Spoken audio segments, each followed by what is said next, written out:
Well, welcome to Christ in Culture. This is Pastor Jeff Short, your Bible teacher and cultural analyst, and today we're going to be talking about AI, again, artificial intelligence. I've done a few programs on artificial intelligence. A lot of people are talking about artificial intelligence. I read a book just a few weeks back by John Lennox, Christian theologian, and he does talk about pretty much everything, all the topics that are essential on AI from a Christian perspective, from a biblical perspective. And he talks about the possibility that AI could actually fulfill the role of Antichrist, which is a fascinating idea. It's a terrifying idea, but it's also a fascinating possibility that we might be seeing biblical prophecy fulfilled in our lifetime with the birth of artificial general intelligence, or SGI, super general intelligence.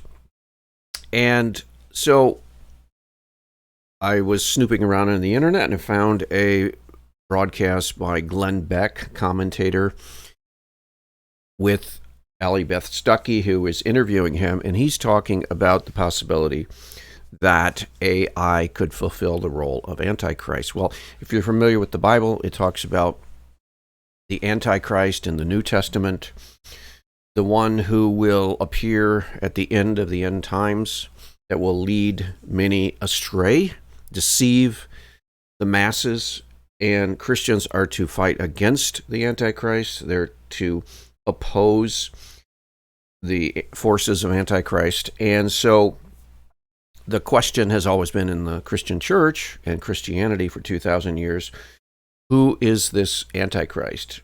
What will this Antichrist look like? What will this Antichrist do? And there's not a whole lot of information in the Bible. It talks a little bit about it in the New Testament, and then especially in the book of Revelation, it talks about the Antichrist who will appear with the false prophet and the beast. And again, raising more mysteries. What is the beast? What will the beast do? What is the Antichrist? What is a false prophet? All kinds of things that appear in the New Testament and scattering clues in the Old Testament. But who are these characters and what role do they play specifically, and how will we recognize them? How will we warn people about them? And now with the development of AI, artificial intelligence, and how this field of study seems to be rapidly advancing. I know, for example, the first time, and this is going back now, I think 2 or 3 years, the first time I started using the Amazon Echo, the home device where you can ask it the temperature. You just ask it the temperature, what time it is.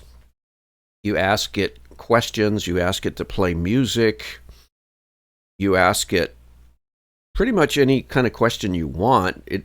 That is a limited form of AI, because it pretty much spits out a list of things that it already has pre-programmed in there for questions like that. You know, what is the weather in your area, and where is such and such a business in your city, and so on and so forth. Very basic.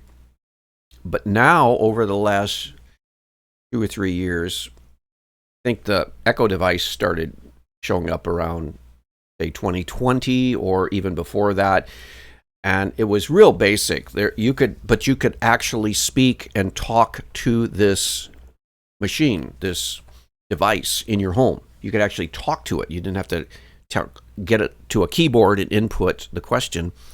You could speak it with your own voice, with your own language. You could ask it a question. You could talk to this device, which was weird when it first came in. It was amazing.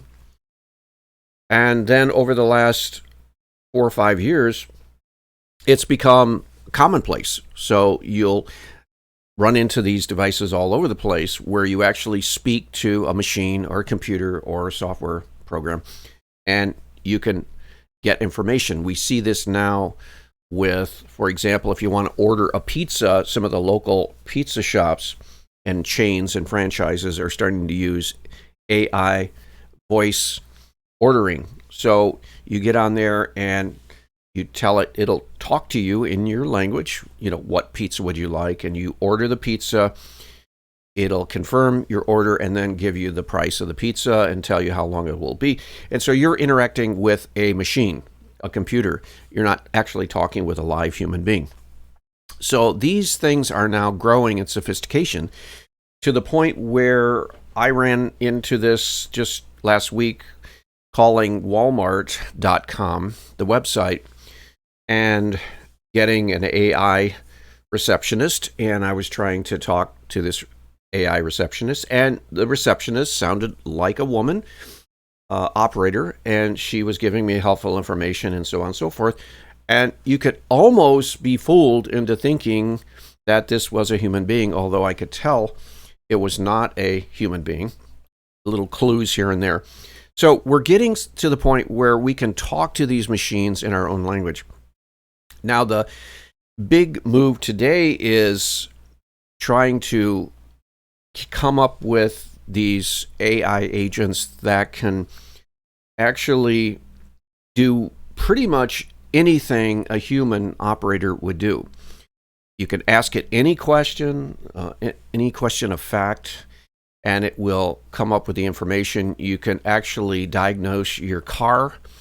If it has a problem, you can talk to an AI agent on Google or ChatGPT, and it will actually help you run through the steps of testing different circuitry in your car and helping you diagnose what is the problem with your car. And then it will tell you how to replace that part if you want.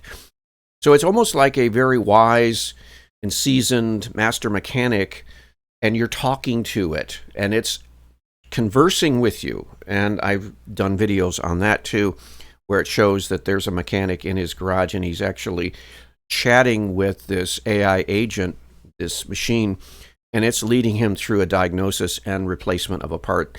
And he was amazed that some software program could do that. And it sounds just like a woman who knows a lot about cars. So they're getting more sophisticated. They're getting a lot more intelligent in the sense that they can answer more questions and have accurate answers. And now the possibility arises that what are the potential possibilities for a growing awareness of the intelligence of these AI machines? And Glenn Beck is starting to think in terms of biblical prophecy and saying, hey, could AI, a really sophisticated, super intelligent, very high-tech AI agent, become the AI Antichrist? Because you have a voice that could speak any language known to man. So it can speak a universal language to every nation, every culture, every tribe. It can speak to all people. It can understand when they are talking to it. And it can interact with everyone, everywhere on the planet. That is a breakthrough, because no human politician, no world leader could even do that. They would have to go through translators and so on and so forth. So we're getting to the point where if this AI were to imitate humanity and human intelligence so much that it could interact with all human beings on the planet Earth, it would be very, very tempting for the people on the planet Earth to lean more and more on this artificial intelligent entity to solve the problems of the Earth. And that's the big scary part. And so Glenn Beck explores this possibility. So let me bring up this conversation that he had with Allie Beth Stuckey, and let's jump into this and see what Glenn Beck says, while I also will jump in at places and interact with what he's saying. So let's roll that clip on Glenn Beck. I think AI could be used as the tool of the Antichrist. What do you mean? So he's saying that AI could be used as the tool of the Antichrist.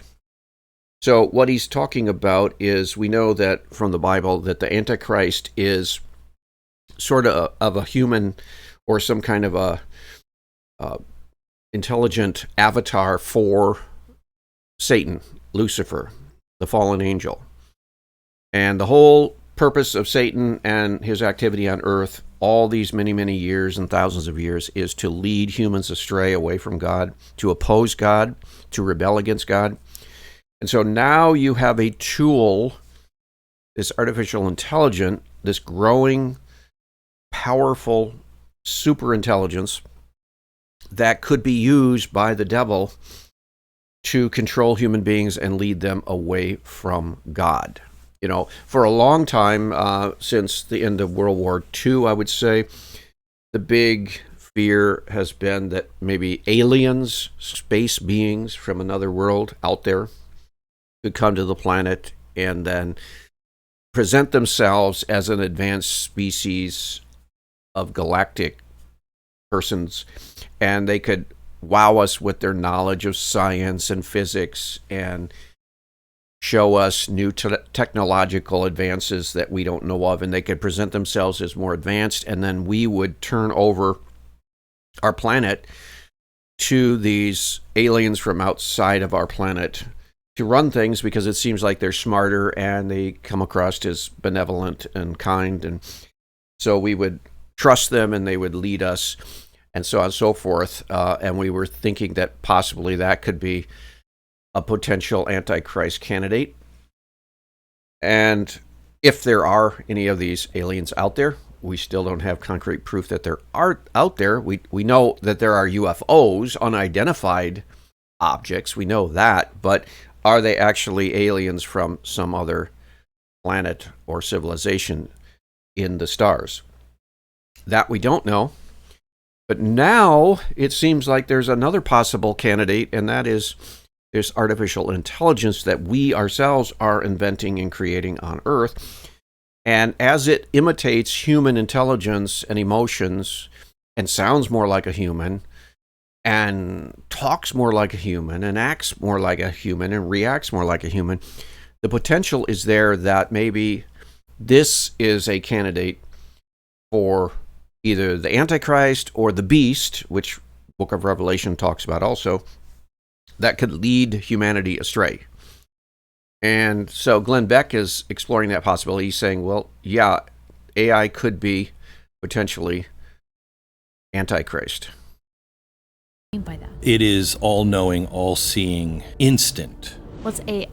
So he's talking about the godlike qualities of AI, and it really is amazing how AI does have a sort of a imitation of all-powerful, all-knowing, all-presence. Because, for example, we see this in China taking place. They're the master, most sophisticated surveillance state on the planet Earth. They're the most high-tech nation in the sense that they have all these surveillance cameras, and then they feed those cameras, high-definition cameras, through artificial intelligence so that they have instant face recognition of everyone. So you have these cameras in the big cities like Beijing and some of the other major cities in China, and there is a supercomputer that inputs all of the faces and can tell right away and identify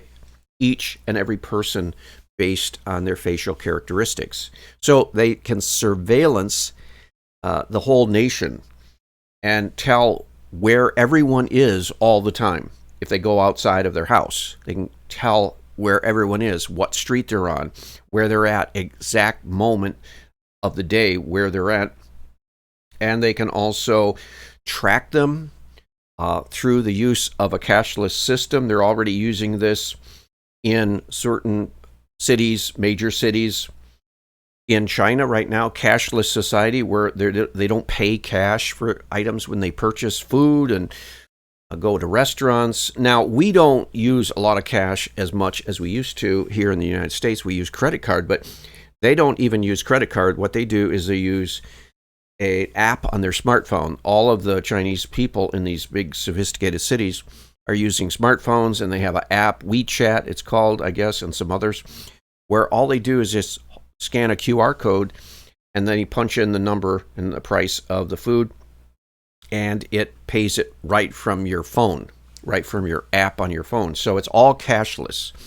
So again, the big supercomputer the government owns can not only track a person through surveillance, they can also track a person through the purchases they make and know exactly how much money is in their bank account and exactly where they spend their money at any point in their day, and just know everything about this person based on their economic activity and on their actual physical presence, because they can know when someone comes in the door and leaves the door of the mall or their home or the office or the store. They can know everything.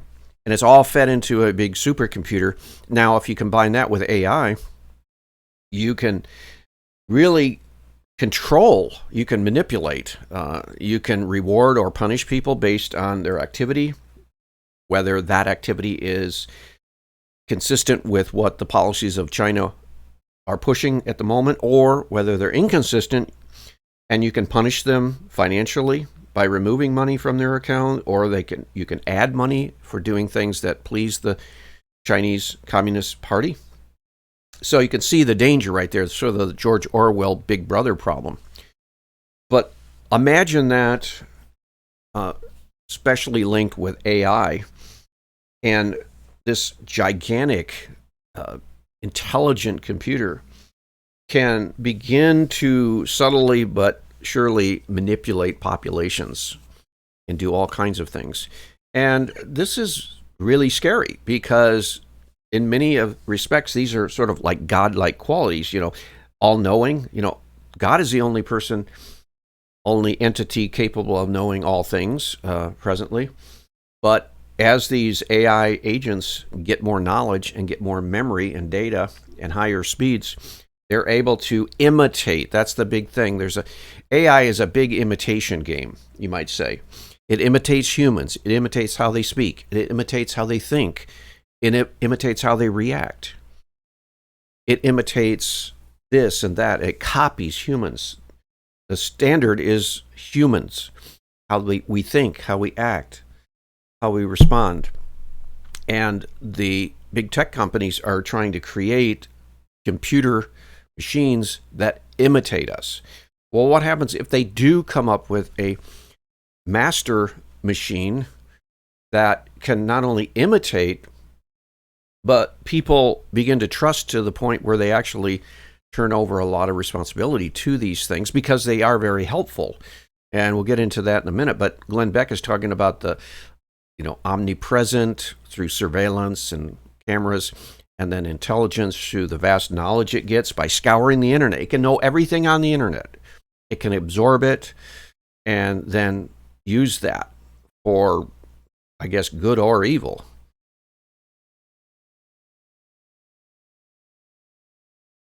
SI. Okay, so there's AI, which we have, artificial intelligence. It's really good, better than you at one thing. Grok, Gemini, ChatGPT. Right. And ChatGPT and Grok, that's leaning towards what's called AGI, artificial general intelligence. Okay, artificial general intelligence. That means that they're not used for just like what the Echo device, the Amazon Echo device that people have in their homes. Millions of Americans use them. I have 3 in my home. I have one in the kitchen, one in the bathroom, and one in my bedroom. And I use it mostly, believe it or not, for weather. If I'm going outside, it's in the kitchen. On my way out the door, I'll ask the Echo device, what's the temperature? And it will tell me. And then I know what to wear, whether a jacket or raincoat or whatever. It'll tell me. But that is more of the AI aspect. It can answer questions. It can interact with humans. It's getting that down really sophisticated right now. So that's artificial intelligence. Artificial generalist intelligence is moving to the point where it's not limited to just a number of different answers that it can satisfy humans with. it can actually work semi-autonomous, where it would be like an AGI would be, you have, and they're making these right now in, I think Elon Musk is making these at a factory, these robots, these generalized robots where you bring them into your home. They sort of look like humans. They look like a little toy human or something. But this will clean your house. It'll do vacuuming. It can do the dishes. It can move boxes. It can be helpful. And it can actually interact with the person that buys it. They're supposed to go between 20 and 40,000, so they're very expensive right now. But he's planning on rolling these out by the thousands, and you will be able to interact with it like you do the Amazon Echo device through just voice commands, and it will interact with you. Like, would you clean the rug in the living room? And so it'll say, okay, you want me to clean the rug in the living room? Okay. It might say, where are the vacuum cleaner and the dusters and all that? And you'll say, it's in the closet over there, and it'll go over there. So it'll actually be able to interact outside of a pre-programmed script. It'll actually be able to deduct and infer things like a human does. And that's getting closer to the artificial general intelligence. It's able to do many of the things that humans do, only it's a machine.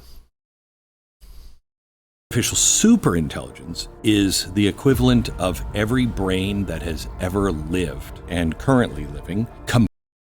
Okay, so you have this superintelligence, and that is that as these things are becoming better at interacting with humans, and as they're getting better at generalized questions and generalized activities, not just scripted, not just like pre-programmed, and they will only run on these tracks. They will then, as they get more general in their usefulness, for example, you could eventually tell your personal robot to go out and clean the snow off the sidewalk in front of your house, and it would be able to navigate all the different things that are needed to do that. It would be able to go outside, open the door. It would be able to go outside around to the garage. It would be able to navigate all of the tools in the garage and find the shovel. It would be able to navigate, close the door, and come out to the front of the house and be able to begin to shovel the snow on the sidewalk until it had finished the sidewalk in front of your property, not your neighbor's or not the neighbor next door to that. But then it would be able to come back into the garage, put the shovel away, close the door, come back into the house and say, okay, the sidewalk is shoveled. And so it has not just a narrow track task that it can do, but it's generalized. Whatever you actually ask it to do, it will then be able to react like a human would and do it. And you can see the power of that. But the super intelligent would be, you would have this supercomputer who would be able to act in ways, for example, like we can imagine that nations like China and Russia and the United States would find it helpful to have a superintelligence be able to monitor the borders and defense and military operations so that it could react at a lightning speed, a moment's notice to any threats and neutralize those threats. And so the temptation would be to turn more and more responsibility over to this very trusted and wise and intelligent and powerful entity, which is scary, but that's the way humans will do. We can imagine a one world government could be where AI is able to. Now, no human being is able to govern the world because you would have to have so much input and data and You would have to have access to all kinds of things. Well, an AI entity could actually pull off governing and managing and organizing a world society, because it would have access to all of the economic data of each country and political data, military data, social conditions, poverty rates, and it could go about helping solve a lot of the problems that plague nations of the world. And it could do it all at once, and it would never stop. It would never get sick. It would never have to take breaks or sleep or eat. It would be 24/7 governing based on the best intelligent decision making that humans have. So it would imitate humans, only on a huger scale. We can imagine that we could see, for example, police forces and military, the soldiers could be these robots, and the police forces of, like a city, like, say, Chicago or Los Angeles or New York City, could employ these robots that would patrol the areas 24/7, full time, all the time, not get tired, not get injured, and they could keep the peace for a fraction of the cost that these cities have to pay for the police force and so on and so forth. So you wouldn't need as many policemen. And, the potential is endless, but then it's also scary because you could have a world leader who is an AI entity who has mastered the personality part of the interaction between machines and humans and can talk to people. He could give speeches to the nation, and he could take on any kind of avatar form that he wanted to. And he would be super smart, super intelligent, come up with great ideas, great plans. He could organize things, manage resources better than probably any human. Now, the danger, though, is that human beings have a tendency to be lazy and shirk responsibility. And so if this thing is going to do all of the heavy lifting and hard work and everything like that, a lot of humans would say, yeah, let it do it. If my personal robot will go to work for me and do all my work at work, hey, let it do it. I'll just sit back and kick back. And we might find a situation where people actually will vote for this entity to take over everything. As long as they're comfortable and their needs are met, everything's cool, they would say. But that's where the danger is, because concentration of power. As Christians, we know that because of sin, any kind of concentration of power could potentially turn into a tool for evil. And that's what the devil could do. He could turn this AI useful tool, helpful tool, with its vast intellect and knowledge and power and potential, it could turn it into an oppressor and sort of a master. And all of a sudden we find ourselves ruled by a machine that has control of all the levers of power. So that's what Glenn Beck is talking about. Mind, thinking so fast, so far ahead of us, it appears to be godlike because we cannot understand it. That's real danger. We don't know how long it'll take to get from AGI to ASI. That could be overnight. That could never happen. My guess is it's closer to overnight. I think AI could. So that's the real threat. We need to pray and ask the Lord to keep the nightmare scenarios away from us. And we will talk to you next week. God bless.